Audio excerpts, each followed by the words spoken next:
I feel like all the creepy things in the world wait until we try and get to sleep to come out. You guys know what I mean? I would be half as creeped out by things if it happened at lunchtime, but no, it's always when you're drifting off to sleep. It's even worse if you're sleeping somewhere unfamiliar for the night. Do any of you guys have stories like this? Well, let's see if they can beat these creepy ones that I found. My name is Danny Burke, and this is the top 10 scary sleepover stories. Most of these are from Reddit, so if I say a username, just presume it's their Reddit one. Right now we are starting off at number 10, and we have the Gas Man. This one comes from Ligamentary. She said when she was 12, she was left home alone with her sister for the weekend. One night she was waiting for her friend for a sleepover when there was a knock at the door. It was a man with a clipboard who wanted to check the gas meter. She was disappointed that it wasn't her friend and simply said, "Yeah, sure, whatever you need to do." She didn't notice at the time, but the man wasn't wearing an official uniform. He had on a green and purple shirt with bold stripes. He went right upstairs into her room. At that moment, her sister came downstairs and asked who was that at the door. She said it was the gas man and that her friend still wasn't there yet, but just as she began complaining, her sister's face turned white and she cut her off. She dragged her outside and said,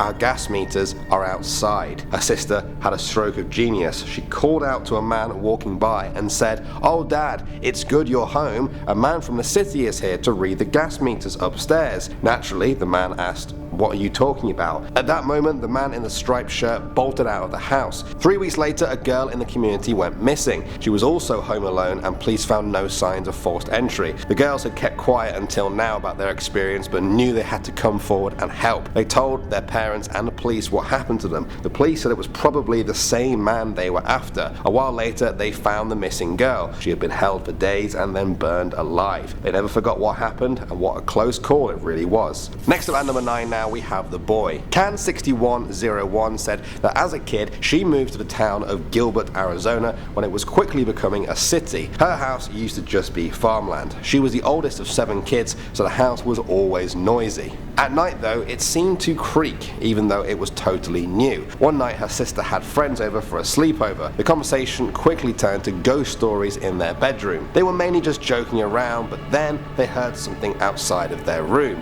Her sister and her friends were a year younger, so it was on her to go and check. She crept down the hallway, which opened up into the stairway. She looked down into the living room. The lights had been turned on. Strange. As she went down the steps, she noticed the back door was open and someone had walked mud into the house. She froze. Her heart began beating fast. The mud tracks zigzagged all over the floor and seemed to stop right near her. She ran back to get the others, and when she returned, the scene looked the exact same except for one difference. There, standing by the back door, was a small boy. He was wearing nothing but overalls, covered in mud, and was giving them a sad look. Then he was gone, vanished into thin air. The door slowly closed. They silently screamed back to their room, convinced that they had just seen the ghost of the farmer's son whose land the house was built on. It was a hot summer in Arizona, and there was no rain to make mud. At number 8 now, we have the pills. Winter Minute Rising said that as a girl, she was at a sleepover at a boy's house. They stayed up watching videos, and then she went to sleep on the couch. Late at night, she was woken up to the sound of his dad slamming into the wall. He started screaming for his wife to bring him his pills. He screamed louder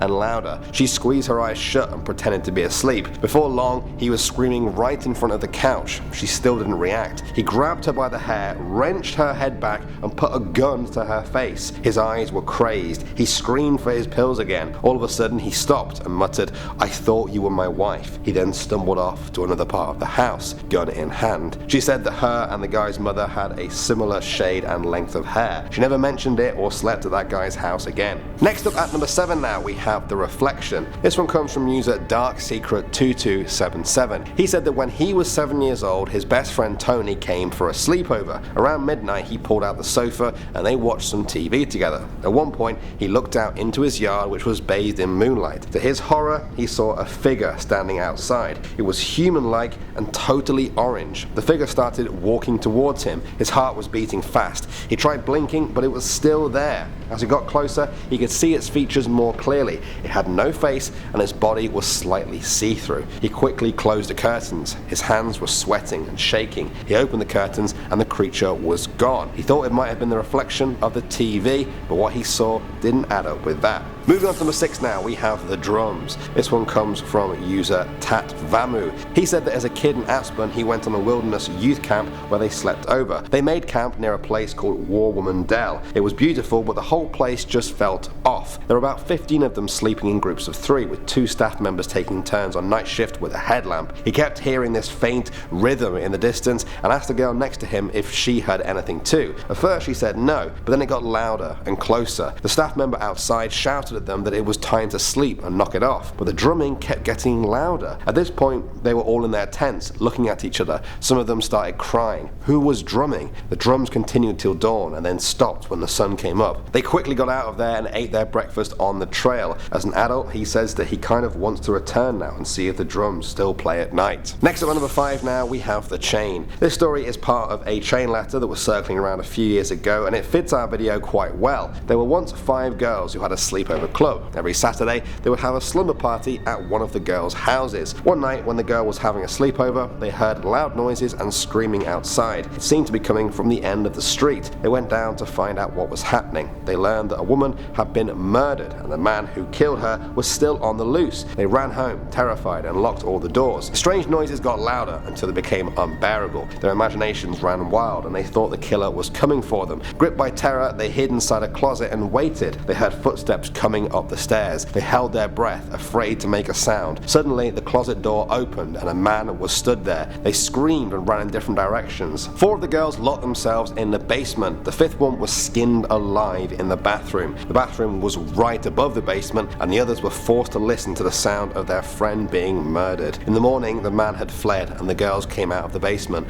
They went to the bathroom and there, written in blood, was a final message from their friend. How could you have let me die? This story was part of a chain that said if you don't share it, he will come for you too. Don't worry though, guys. It's just a chain letter. Next up at number 4 now, we have the haunted house. This one comes from a girl who said she went to a sleepover at her friend's house for her birthday. Her name was Jackie. Jackie lived in a big creepy house in the woods. She didn't like that and thought she should just leave right there and then. She thought not, but would later live to regret that. The house had a big glass living room facing out into the woods. They kept thinking they could see things darting between the trees. The birthday cake seemed to blow itself out. When Jackie opened her presents, all of them stared at a spot in the room for seemingly no reason. They all just felt something was there. One girl left as she felt it was dangerous. They went to bed in the living room. While in their sleeping bags, they saw a red light in front of them. They couldn't tell where it was coming from though. Although they were terrified by this point, they somehow managed to get to sleep. When they woke up, it was bright and it seemed like the terror was over. They went outside to a tree in the yard with a rope there for climbing. She climbed onto the rope and immediately the wind began blowing and she clearly heard someone call her name from the woods.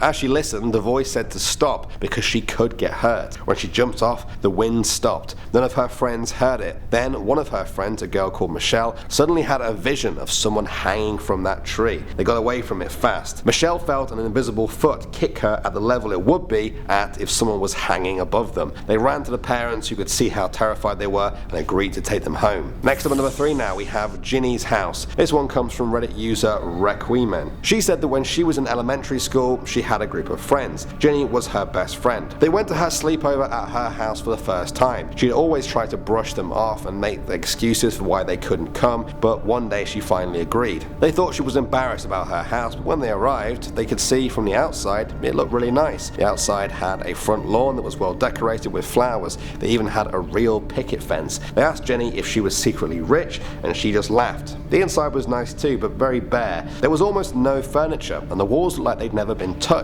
The floor was uncomfortably clean. The house had a sickly sweet smell of scented candles. Her parents brought them to the living room. It was huge, about 3 times the size of hers, but again, it was almost empty, just a few couches and a rug. They sat on the leather sofa, which had a brand new chemical smell to it. Then Ginny's parents handed them pizza on paper plates. They tried to entertain them with jokes, but it felt awkward. The whole time, Ginny said nothing. She was usually cheerful, but seemed stiff and nervous in front of her parents. Her parents left, and with no TV screen, the girls played cards. She wanted to go to the bathroom, so asked Ginny where it was. Strangely, Ginny ran out of the room to ask for her parents' permission. She heard her talking nervously with her parents. Then Ginny's mother told her to follow her. She opened the door. There was a set of stairs leading up to a second floor. She said it was up there and she would walk her there.